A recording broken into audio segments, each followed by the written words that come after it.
The whiskey-soaked laughter from the Silver Spur Saloon carried through the dusty streets of San Jose, California. But Helena Zimmerman heard none of it as she scrubbed the front steps of her boarding house in the fading light of August 1878. At 35 years old, she had long since stopped hoping that any man would look at her with anything more than polite disinterest or outright pity. The other women in town had married young, birthed children, and settled into the comfortable rhythm of frontier domesticity, while Helena had remained stubbornly unmarried, unwanted, and increasingly invisible. Her father's boarding house had become both her prison and her refuge after he died 3 years ago. She ran it with efficient precision, keeping the rooms clean, the meals hot, and the guests satisfied. The miners, cattle drivers, and drifters who passed through paid their coins and tipped their hats, but none ever lingered to ask about the tall, plain woman with the severe bun and work-worn hands. At 35, she was considered an old maid, a spinster, the woman nobody wanted. The younger girls in town whispered about her with mixture of fear and superiority, as if spinsterhood were a contagious disease they might catch if they stood too close. Helena had stopped caring what they thought, or at least, she told herself she had. The September heat was relentless that year, turning the California dirt to powder and making tempers flare throughout the growing town. San Jose had transformed from a small pueblo into a bustling hub since California became a state in 1850. And with growth came all manner of people seeking new starts and second chances. Helena had seen them all pass through her boarding house over the years, and she had learned to read people quickly. The desperate ones, the dangerous ones, the merely lost ones. When Vincent McAllister walked through her front door on a Thursday afternoon, dusty from the trail and leading a limping horse, Helena knew immediately he was different from the usual drifters. He was tall, well over 6 feet, with shoulders that spoke of hard labor and a face weathered by sun and hardship. His dark hair needed cutting, and his beard was untrimmed, but his eyes held a depth of sadness that made her chest tighten unexpectedly. "I need a room," he said, his voice rough from disuse, "and my horse needs tending. She is favoring her left foreleg." Helena straightened, wiping her hands on her apron. "I have a room available, $2 a week, meals included. The stable behind the house has space, and I can look at your horse. I grew up around them." Something flickered in his eyes, surprise perhaps. "You know horses. My father bred them before he took up the boarding house business. I know enough to tell if she needs the veterinarian or just rest and a poultice." Vincent nodded slowly, studying her face with an intensity that made her uncomfortable, not because it was improper, but because no one had truly looked at her in years. Most people's eyes slid past her as if she were part of the furniture. "I would appreciate that, madam." "Helena," she said. "Helena Zimmerman, Vincent McAllister." He removed his hat, revealing a shock of dark hair matted with sweat. "Just Vincent is fine." She led him through the boarding house, past the sitting room where 2 of her regular boarders, both elderly miners, sat playing checkers. They barely glanced up. The room she showed Vincent was on the 2nd floor, small but clean, with a window overlooking the street and a narrow bed with fresh linens. "Supper is at 6, Helena said. "Breakfast at 7. If you need anything laundered, leave it outside your door on Monday mornings." "Thank you." Vincent set his saddlebags down carefully, and she noticed how he moved with the stiffness of someone who had been riding for days. "About my horse.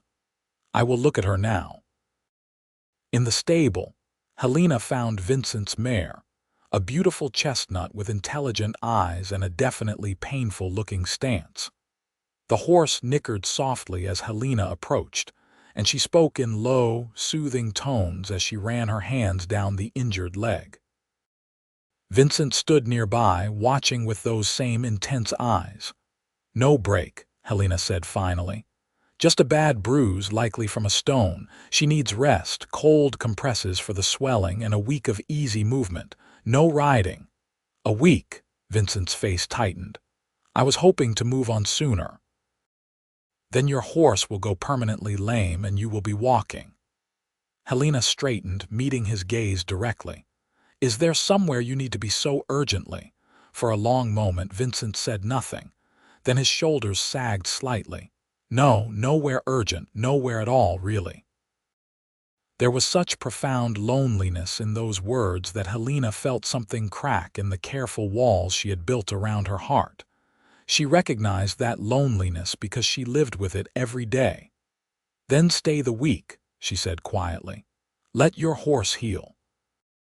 You both look like you could use the rest." That evening at supper, Vincent sat at the long table with the other boarders and ate Helena's beef stew in silence. She served the meal efficiently, refilling coffee cups and clearing plates, aware that he watched her when he thought she was not looking. The other men talked around him, discussing the price of silver and the latest trouble with bandits on the roads north.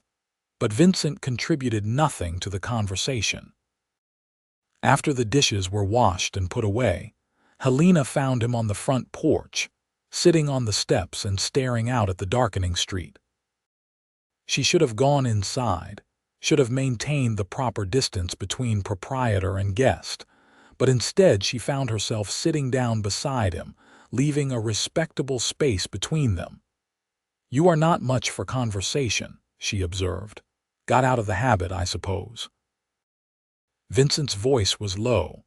"Been on my own for a while now. How long? 3 years. Since my wife and son died." The words hung in the air between them, heavy with grief. Helena felt her throat tighten. "I am sorry. Fever took them both within a week of each other. I buried them on our homestead in Colorado, sold everything, and started riding. Have not stopped since." He turned to look at her, and in the lamplight from the window behind them, she could see the pain etched into every line of his face. "You think that makes me a coward, running instead of staying?" "I think grief makes people do what they must to survive," Helena said. "There is no shame in that." "What about you?" Vincent asked. "What is your story, Helena Zimmerman?"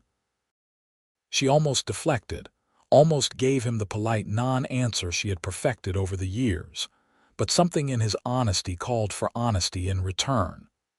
"I am 35 years old and unmarried. In this town, that makes me a cautionary tale. The spinster nobody wanted." "Why did nobody want you?" The blunt question surprised her. "I am too tall, too plain, too outspoken. I am not soft or pretty or biddable. I refused 3 proposals in my youth because I did not love the men who asked, and then the proposals stopped coming. My father needed help with the boarding house, so I stayed. He died, and I am still here, still alone, still unwanted." Vincent was quiet for a long moment. Then he said, "Their loss." 2 simple words, but they hit Helena with unexpected force. She looked at him, searching his face for mockery or pity, but found neither. Just simple sincerity. "Thank you," she whispered. They sat together in comfortable silence as the night deepened around them, and for the first time in longer than she could remember, Helena did not feel quite so alone. The week that followed developed a rhythm that felt both strange and natural. Vincent helped around the boarding house without being asked, fixing a loose board on the porch, repairing a broken fence rail in the stable yard, replacing worn hinges on the kitchen door. Helena tried to protest that he was a paying guest, not a hired hand, but he waved away her objections. "I need something to do with my hands," he said. "Sitting idle makes me think too much." She understood that. Work had been her salvation too, the endless tasks that kept her mind occupied and her heart from dwelling on everything she did not have. They fell into conversation naturally, working side by side. Vincent told her about his childhood in Missouri, about learning to break horses from his father, about the war that had torn the country apart when he was barely 18. He had fought for the Union, seen things that still haunted his dreams, and come home to find his family's farm burned and his parents dead. "Met Mary in Kansas," he said one morning as they mucked out the stable together. "She was teaching at a little schoolhouse, and I was working on a ranch nearby. She was the kindest person I ever knew, patient and gentle, made me believe I could be more than just a broken soldier." Helena listened, recognizing the love in his voice even after death and years of grief. "She sounds wonderful," she was. "Our boy Thomas, he was just like her, always laughing, always curious about everything. He was 5 when they died." Vincent's hand stilled on the pitchfork. "I wake up sometimes and forget they are gone. Just for a moment, I think I am going to walk into the house and find them waiting. Then I remember, and it is like losing them all over again." "Grief is not linear," Helena said softly. "It comes in waves. Some days you can breathe and some days you cannot. But it does get easier to carry eventually, or so I am told. You have lost people too. My mother when I was 12. My father 3 years ago. But I think there are different kinds of grief. I grieve for the life I never had, the children I never bore, the love I never found. Is that selfish?" Vincent looked at her, really looked at her, and Helena felt exposed in a way that had nothing to do with propriety. "No," he said finally. "It is human. We all need to be loved, Helena. Wanting that does not make you selfish." Something shifted between them in that moment, something delicate and terrifying and impossibly hopeful. Helena turned back to her work, her heart beating faster than it should. Over supper that evening, one of the other boarders, an old prospector named George, mentioned that there was a dance being held at the community hall on Saturday night. "Everyone in town will be there," he said, shoveling potato into his mouth. "Even you should go, Miss Helena. Do you some good to get out." Helena felt her face flush. "I have too much work to do." "Nonsense," George said. "You work too hard as it is. One evening will not hurt." "I do not dance," Helena said firmly, and that was the end of the discussion. Except she could feel Vincent's eyes on her, thoughtful and considering. Later that night, as she was closing up the kitchen, Vincent appeared in the doorway.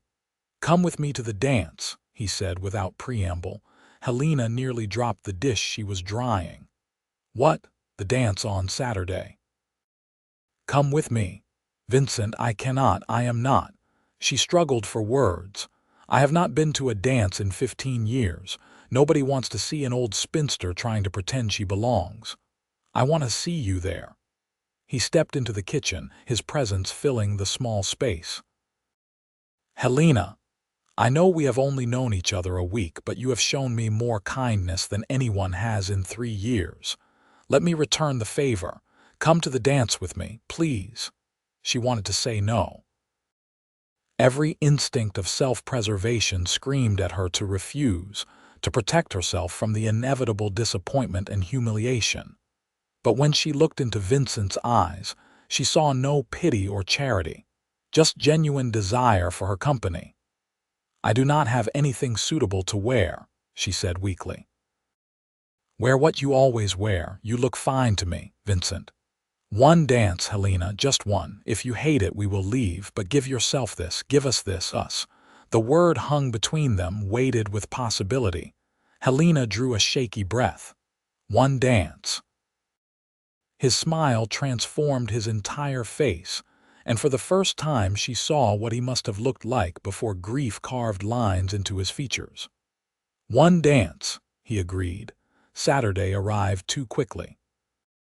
Helena spent the morning in a state of nervous agitation, burning the porridge and dropping a cup that shattered across the kitchen floor. By afternoon, she was seriously considering feigning illness, but the thought of the disappointment on Vincent's face stopped her. She had only one good dress, a dark blue calico that she had made herself years ago. It was practical and serviceable, with none of the ruffles or frills that younger women favored, but it was clean and fit her well. She unpinned her hair from its usual severe bun and tried to arrange it in a softer style, but her hands shook so badly, she finally gave up and simply pulled it back loosely at the nape of her neck. When she came downstairs, Vincent was waiting in the parlor, dressed in clean trousers and a pressed white shirt.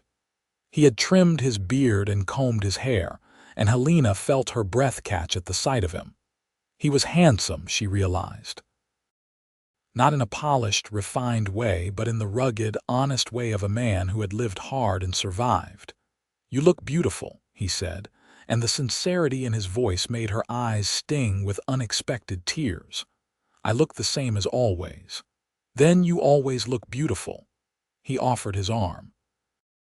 "Shall we?" The community hall was already crowded when they arrived, filled with families and couples and the few young people of courting age. A fiddler, a guitarist, and a man with a harmonica provided lively music, and dancers spun across the floor with abandon. Helena felt every eye turn toward them as they entered, felt the weight of curiosity and judgment that always followed the town spinster. Vincent seemed oblivious to the stares. He led her to the edge of the dance floor and turned to face her. "I should confess something," he said. "I am not a very good dancer." Despite her nerves, Helena felt a smile tug at her lips. "Neither am I." "Then we will muddle through together." The song was a simple waltz, and Vincent took her hand with careful courtesy. His other hand settled at her waist, warm even through the fabric of her dress, and then they were moving. He was right that he was not a particularly skilled dancer, but he was steady and sure, and Helena found herself relaxing into the rhythm.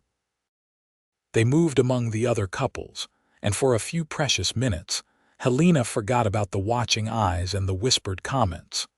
There was only the music and Vincent's hand in hers and the impossible feeling of being wanted. When the song ended, Vincent smiled down at her. "One more." She should have said no. One dance was what they had agreed on, but Helena found herself nodding and they danced again, and then again. By the fourth dance, Helena was laughing, her cheeks flushed and her hair coming loose from its pins. She could not remember the last time she had felt this light, this free. They took a break to get punch, and that was when Martha Henderson approached. Martha was the same age as Helena, but looked a decade younger, plump and pretty with 4 children and a prosperous husband who ran the general store. She had been one of the girls who had whispered about Helena in their youth. "Helena," Martha said with false brightness. "How surprising to see you here, and with a gentleman caller, no less. Though I suppose at your age you must take what opportunities present themselves." Helena felt the old shame rise up, hot and familiar. But before she could respond, Vincent stepped closer, his presence solid and protective beside her. "Miss Zimmerman is doing me the favor of tolerating my poor dancing skills," he said, his voice cool but polite. "I count myself fortunate that a woman of her quality would agree to accompany me." Martha's smile faltered. "Oh, well, how nice." She hurried away, and Helena released a breath she had not realized she was holding. "You did not have to do that," she said quietly. "Yes, I did." Vincent set down his cup and took her hand. "Helena, I need to tell you something. This week, staying at your boarding house, talking with you, working beside you, it has been the first time in 3 years that I have felt like myself again. You make me want to stop running. You make me want to stay." Helena's heart was pounding so hard she was sure everyone in the hall could hear it. "Vincent, I know it is fast. I know we barely know each other.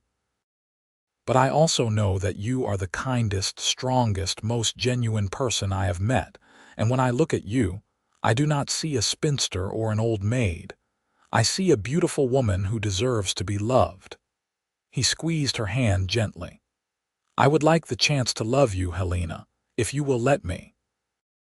The hall seemed to fade away. There was only Vincent, looking at her with such raw honesty that it took her breath away. All her life, Helena had been told she was too much or not enough, too tall or too plain or too outspoken. But Vincent saw her, truly saw her, and wanted her anyway. "Yes," she whispered. "Yes, I will let you." His smile was like sunrise after a long night. He pulled her back onto the dance floor, and they danced until the musicians put away their instruments and the lanterns were extinguished. They walked home through the quiet streets of San Jose, Vincent's jacket draped over Helena's shoulders against the evening chill, their hands clasped together in the darkness. On the front porch of the boarding house, Vincent stopped and turned to face her. "May I court you properly?" he asked. "I know I have nothing much to offer right now, just a horse and some savings, but I am a hard worker. I can build a life here if you want me to stay." "I want you to stay," Helena said, her voice steady and sure. "I want you to stay very much." He cupped her face in his calloused hands and kissed her, gentle and reverent, and Helena felt something break open inside her chest, something that had been locked away for so long she had forgotten it was there. Hope, joy, the dizzying possibility of love. The next weeks were the happiest Helena had known in her entire life. Vincent moved from being a boarder to being a constant presence, helping her run the boarding house while he looked for work. He found a position at the livery stable, using his skills with horses, and the owner, impressed with his knowledge and work ethic, promised him a partnership if he stayed on for a year. They courted with the enthusiasm of much younger people, taking walks in the evening after Helena's work was done, talking for hours about everything and nothing. Vincent told her more about his past, about the homestead he had built in Colorado and the dreams he had buried along with his wife and son. Helena told him about her lonely childhood after her mother died, about her father's drinking that had slowly consumed him, about the proposal she had refused, because settling for someone she did not love seemed worse than staying alone. "You were right to refuse," Vincent said one evening as they sat on the porch steps, their usual spot. "You deserve someone who sees your worth." "Do you see my worth?" Helena asked, emboldened by the darkness and the feeling of his hand warm around hers. "I see a woman who runs a business with competence and grace. I see someone who is kind without being weak, strong without being harsh. I see the woman I want to build a life with." He turned to look at her. "Helena, I know it is soon, but I am 38 years old and I have learned that life is too short to waste time. I love you. I think I started loving you the first day when you looked at my horse with such competence and compassion. I want to marry you if you will have me." Helena felt tears slip down her cheeks. "I am 35 and set in my ways. I have no experience being a wife. I may not be able to give you children. I do not care about any of that. I just want you." "I love you too," Helena whispered. "So much it frightens me. Yes, Vincent. Yes, I will marry you." He kissed her then, deeply and thoroughly, and Helena felt her entire world shift and reform around this moment, this man, this impossible second chance at happiness. They were married in October, a small ceremony at the church with only a handful of witnesses. Helena wore a new dress of cream-colored silk that Vincent had insisted on buying for her, and he wore a new suit that made him look like a prosperous gentleman rather than a drifting cowboy. The minister pronounced them husband and wife, and when Vincent kissed her, Helena heard a few scattered claps from the small congregation. Martha Henderson was there, looking sour, but Helena found she did not care. Let them whisper. Let them judge. She had found love, real love, and that was worth more than all their opinions combined. Vincent moved into the boarding house, into Helena's private rooms on the first floor, and they settled into married life with surprising ease. He continued working at the livery while helping Helena manage the boarding house in the evenings. They worked side by side, two people who had been alone for so long that they treasured every moment of companionship. In their bed at night, Vincent held her with a tenderness that made Helena weep. He traced the lines of her face as if memorizing every feature, kissed her until she felt beautiful and desired and holy, completely loved. Their physical intimacy was a revelation to Helena, who had spent 35 years untouched and unwanted. Vincent was patient and gentle, teaching her the pleasures of the marriage bed with a care that spoke of deep love. "I never thought I would have this," Helena confessed one night as they lay tangled together in the darkness. "I had resigned myself to living and dying alone." "You will never be alone again," Vincent promised. "I am yours, Helena. For whatever time we have left in this world, I am yours." Winter came to San Jose with uncharacteristic cold, and Helena was grateful for Vincent's warmth beside her at night. Business at the boarding house remained steady, and Vincent's work at the livery continued to go well. The owner, a man named Samuel Porter, made good on his promise and offered Vincent a partnership after just 6 months instead of a year. "He says I have a gift with horses," Vincent told Helena over supper one January evening. "He wants to expand, start breeding and training as well as just boarding. He needs a partner who knows the business." "That is wonderful," Helena said, reaching across the table to squeeze his hand. "What did you tell him?" "That I needed to discuss it with my wife first." Vincent smiled. "It would mean investing most of our savings into the partnership. The boarding house is doing well, but this could be a real future for us, Helena. Stable income, a business we could build together."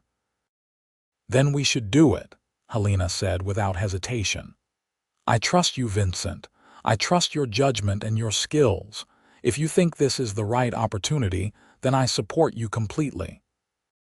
The partnership was formalized in February, and suddenly, Vincent McAllister was a businessman as well as a cowboy. He threw himself into the work with enthusiasm, and Helena watched with pride as he transformed the livery into something more. He built new stalls, created a training corral, and began acquiring breeding stock with Samuel's financial backing and his own expertise. Spring brought unexpected news. Helena woke one morning in late March feeling nauseated and dizzy, and when the symptoms persisted for several days, Vincent insisted she see the doctor. She went reluctantly, certain it was just a stomach ailment, and came home in a daze.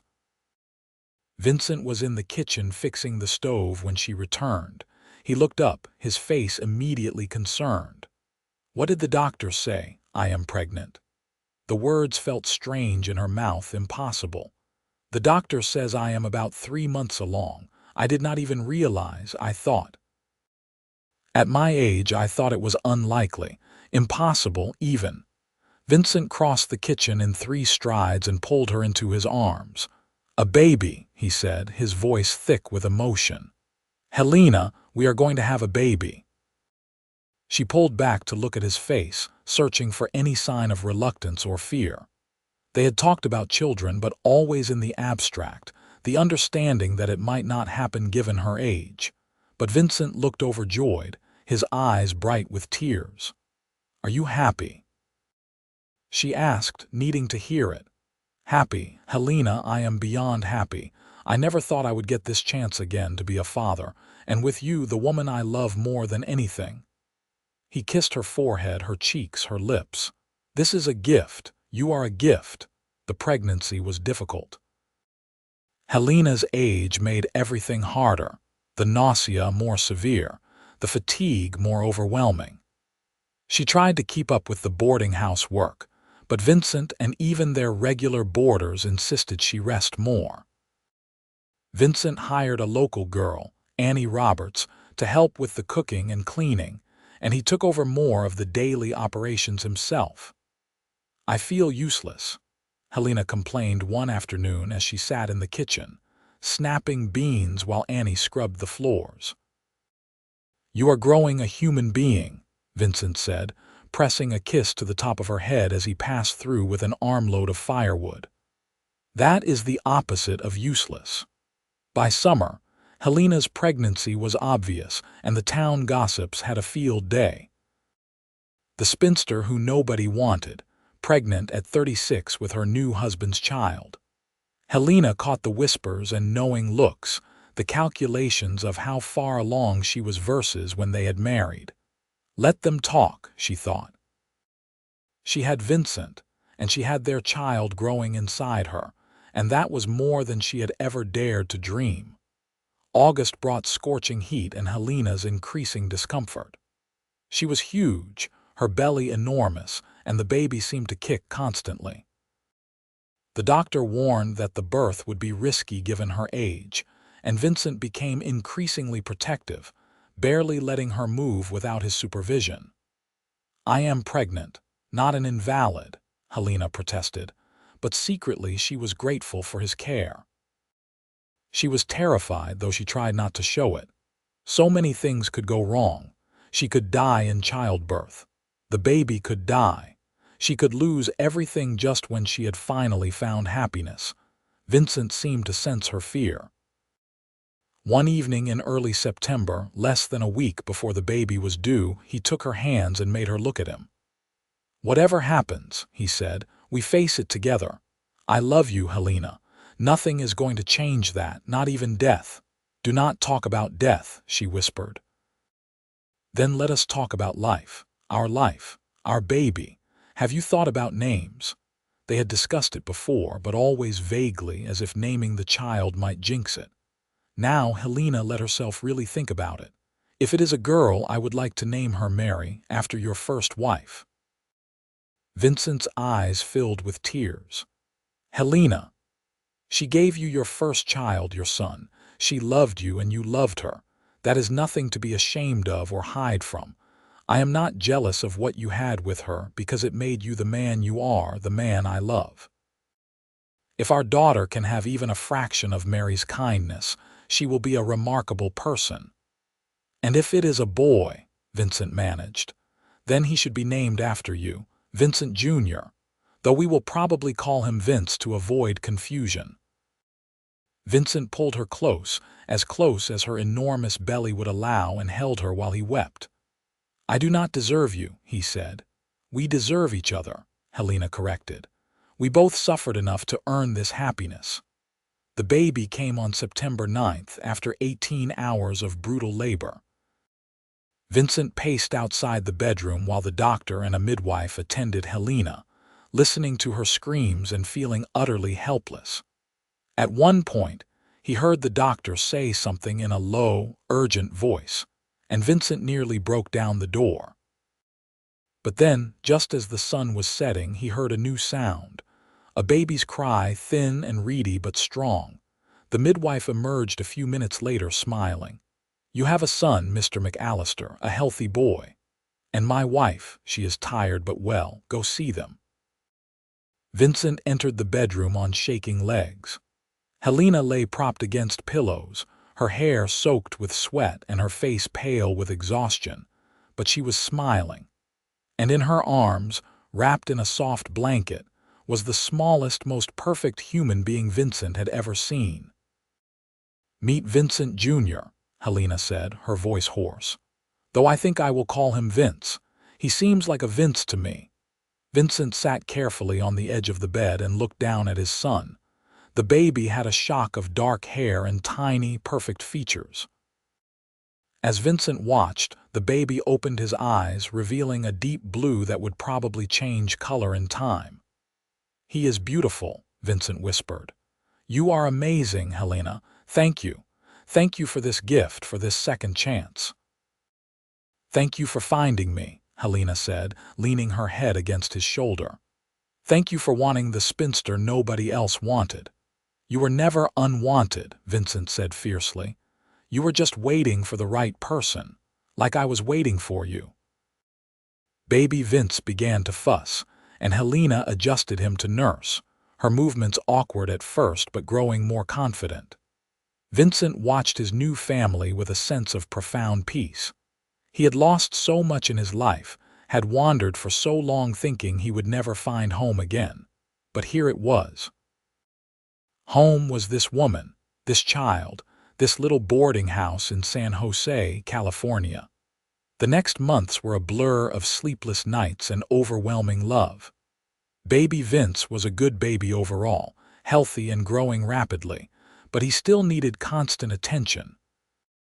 Helena recovered slowly from the difficult birth, and Vincent took over even more of the boarding house operations while she focused on the baby. Annie Roberts proved invaluable, helping with the cooking and cleaning and guests, while the new parents adjusted to their changed life. The other boarders were surprisingly helpful as well. George, the old prospector, took particular delight in making silly faces at the baby to get him to smile.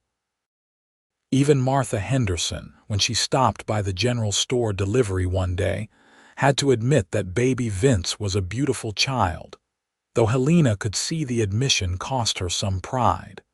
By Christmas, Helena felt almost like herself again, though permanently changed by motherhood. She marveled at the depth of love she felt for her son, a fierce, protective love that sometimes frightened her with its intensity. And her love for Vincent had only deepened, watching him be a father, seeing the gentleness with which he held their son, the patience he showed during the long, crying nights. "You miss your old life?" Helena asked him one evening as they sat together in the parlor, baby Vince asleep in his cradle nearby. "Before you walked into this boarding house when you were free to go wherever you wanted." Vincent looked at her in genuine surprise. "Miss it?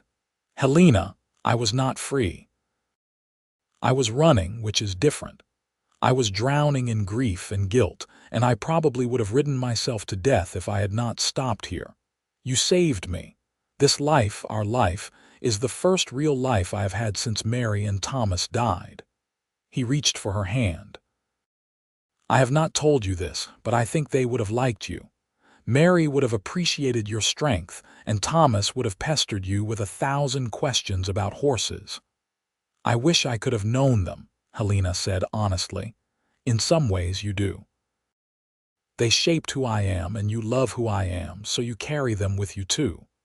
Vincent squeezed her hand. "But you and Vince, you are my present and my future. You are my second chance, and I thank God every day that my horse went lame in front of your boarding house." Helena laughed.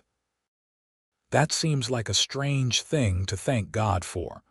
Not when it brought me to you. The years that followed were full and happy." The livery business thrived under Vincent and Samuel's partnership, and they expanded twice, adding more stalls and eventually starting a stage coach service between San Jose and San Francisco. Helena continued running the boarding house with Annie's help, and it remained full of regular boarders and travelers passing through. Baby Vince grew into a lively toddler with his father's dark hair and his mother's determined personality. He learned to walk early, stumbling through the boarding house and getting into everything he could reach. Vincent built him a small rocking horse for his second birthday, and Vince was delighted, rocking so vigorously that Vincent had to secure the toy to the floor to prevent it from tipping over. When Vince was 3, Helena became pregnant again. This pregnancy was easier than the first, perhaps because her body knew what to expect, and she carried on working at the boarding house almost until her due date. Their second son was born in the spring of 1883, another healthy boy they named Henry after Helena's father. Where Vince was energetic and bold, Henry was thoughtful and quiet, content to sit and watch the world around him with serious eyes.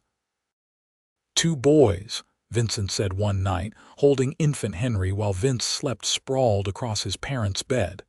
"We have been blessed, Helena." "We have," she agreed, leaning against his shoulder. "Though I confess I would not mind a daughter next time if there is a next time." Next time. Vincent raised an eyebrow. You are 40 years old, love. The doctor said another pregnancy could be dangerous. I know. Helena sighed. But I spent 35 years thinking I would never have any children, and now I find myself greedy for more.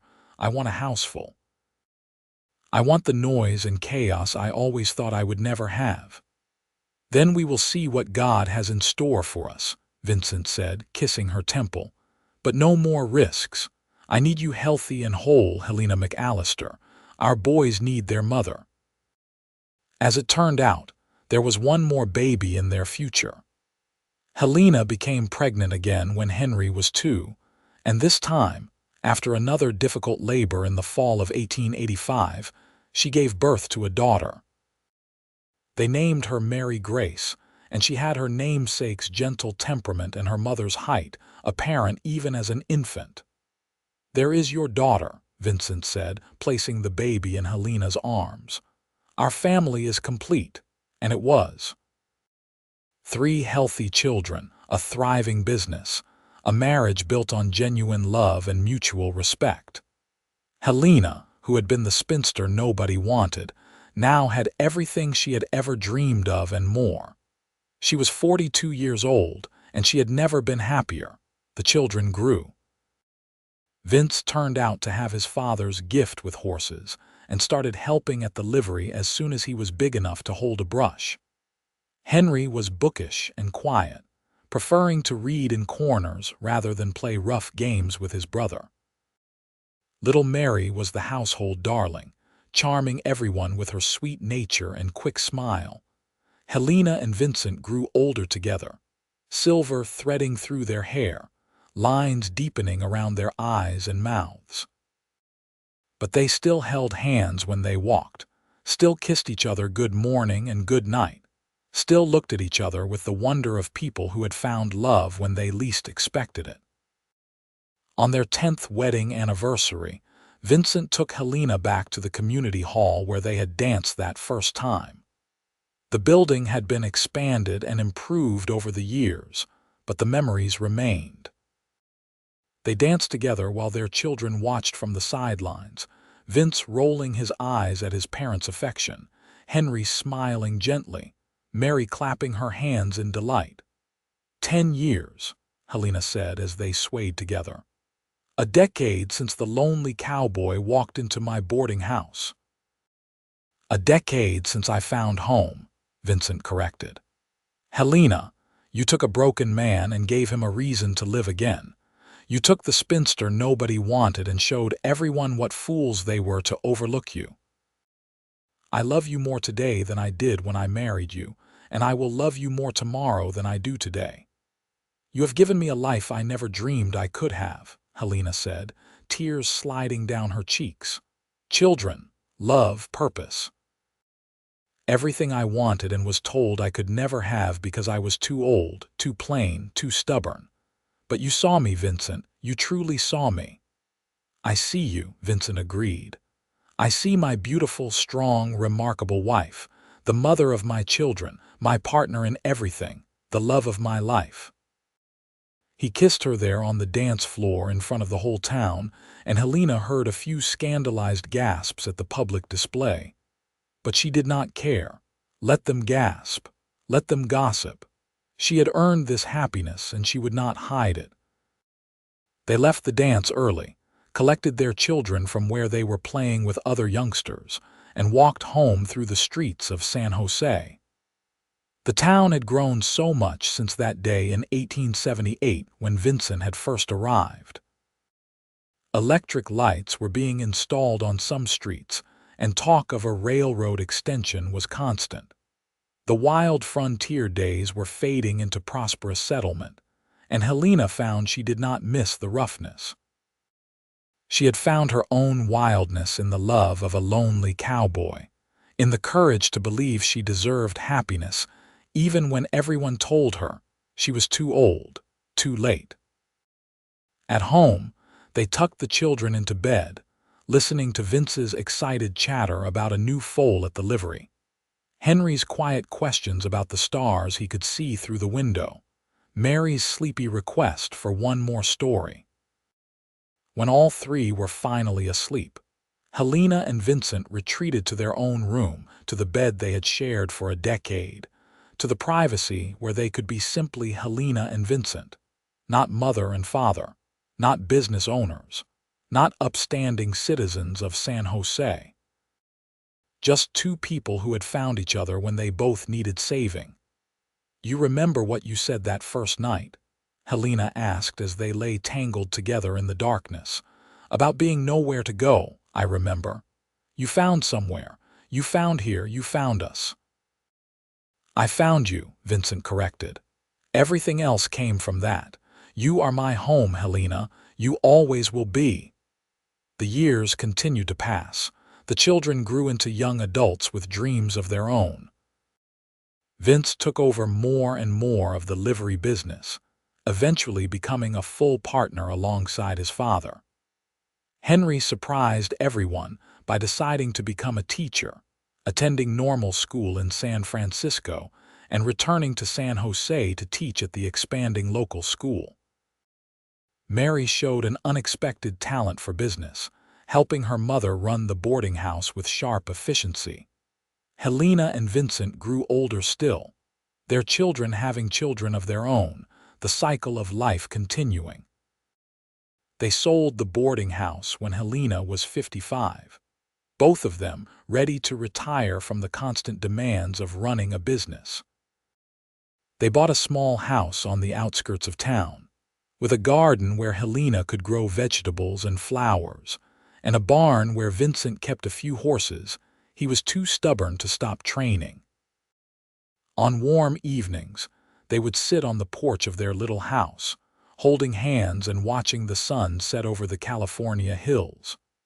They talked about everything and nothing, comfortable in the companionship that came from decades of shared life.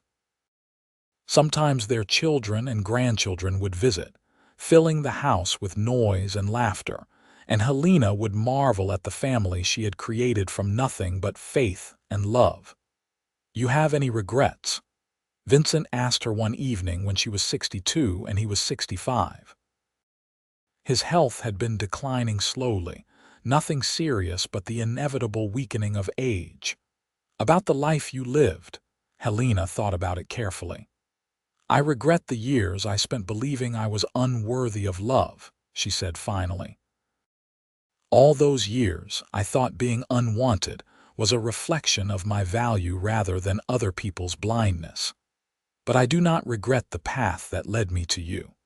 If I had married one of those boys who proposed when I was 20, I never would have been free to love you. So perhaps everything happened exactly as it should." "I used to regret so much," Vincent confessed. "Regretted not saving Mary and Thomas, regretted the years I wasted running instead of living. But you taught me that life gives second chances if we are brave enough to take them. You taught me that it is never too late to start again, to find love, to build something beautiful from the ashes of what was lost." "We taught each other," Helena said, squeezing his hand. "That is what love does. It makes us better, braver, more whole." They sat in comfortable silence as the sky turned from gold to pink to purple, the California sunset painting the world in impossible colors. Helena felt Vincent's hand in hers, weathered and worn but still strong, and she knew that whatever time they had left, they would face it together. The spinster nobody wanted had found her perfect match in a lonely cowboy's arms, and together they had built a love story that would echo through generations. Their grandchildren would tell the story to their own children someday, the tale of how great-grandma Helena, the woman too old and too plain, had captured the heart of great-grandpa Vincent, the cowboy with the sad eyes and the gentle hands. How they had found each other in a dusty California town in 1878, when both of them had given up on happiness.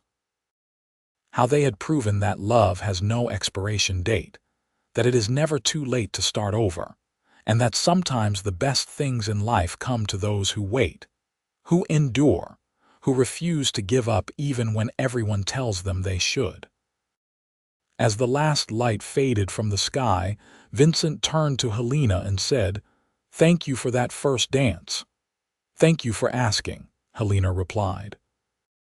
And in that moment, sitting on their porch as the stars began to emerge overhead, Helena Zimmerman McAllister knew that her life, unconventional and late blooming as it was, had been perfectly, beautifully, exactly right. She had been the spinster nobody wanted until she became the wife everybody envied, not because of wealth or status, but because of the genuine, deep, abiding love that she and Vincent had built together from two broken hearts and the courage to try again. Vincent lived another 5 years, long enough to see all 3 of his children married and settled, long enough to hold 6 grandchildren in his arms and teach the older ones to ride. He died peacefully in his sleep at 70, with Helena beside him, and his last words were, "Thank you for saving me." Helena lived another 10 years after that, staying in their little house, surrounded by her children and grandchildren, telling them stories about their grandfather. And the day a lonely cowboy walked into her boarding house with a limping horse and changed her entire world. She told them that love could come at any time, at any age, that it was never too late to find happiness if you kept your heart open to possibility. When Helena died at 77, her funeral was attended by half the town of San Jose. The young girls who had once whispered about the sad spinster now looked at her life and saw something different. A woman who had refused to settle, who had waited for real love, and who had been rewarded with a marriage and family that most people only dreamed about.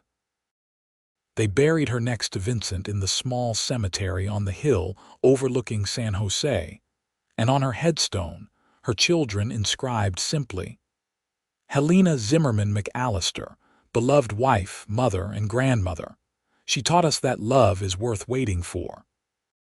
And in the years that followed, when young women in San Jose despaired of finding love, when they felt too old or too plain or too unwanted, their mothers and grandmothers would tell them the story of Helena and Vincent, the spinster and the cowboy, the woman nobody wanted and the man who saw her true worth, the couple who proved that the best love stories are the ones that begin when you least expect them, with a simple question on a warm September evening.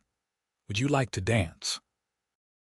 "Yes," Helena had answered, 35 years old and certain she was past her chance at happiness. "Yes, I will." And that single yes had changed everything, had opened the door to a love that lasted decades and created a legacy that would endure for generations. A legacy built not on wealth or fame or conventional beauty, but on the simple, revolutionary act of 2 lonely people choosing to love each other completely, perfectly, exactly as they were. The spinster nobody wanted had found her perfect match in a lonely cowboy's arms, and together they had created something eternal. Not just children and grandchildren, though those were precious, but proof that love recognizes no timelines, no age limits, no societal expectations. Love simply is, waiting patiently for those brave enough to claim it. No matter how long it takes to arrive, in the end, that was Helena and Vincent's greatest gift to the world, greater even than their children or their successful businesses or their decades of marriage. They gave hope to everyone who had given up, who had resigned themselves to loneliness, who believed their chance at happiness had passed them by. They proved that second chances are real, that it is never too late, and that sometimes the most beautiful love stories are the ones that begin with 2 people who have nothing left to lose and everything to gain. And so their story lived on, passed down through generations, a reminder that in the wild, unpredictable landscape of the human heart, the best endings often belong to those who refuse to give up, who keep dancing even when the music seems to have stopped, who believe against all odds that somewhere, somehow, love is waiting to find them. Just as it found Helena Zimmerman and Vincent McAllister on a dusty afternoon in San Jose, California, in the year 1878, when a lonely cowboy walked through the door of a boarding house and changed two lives forever.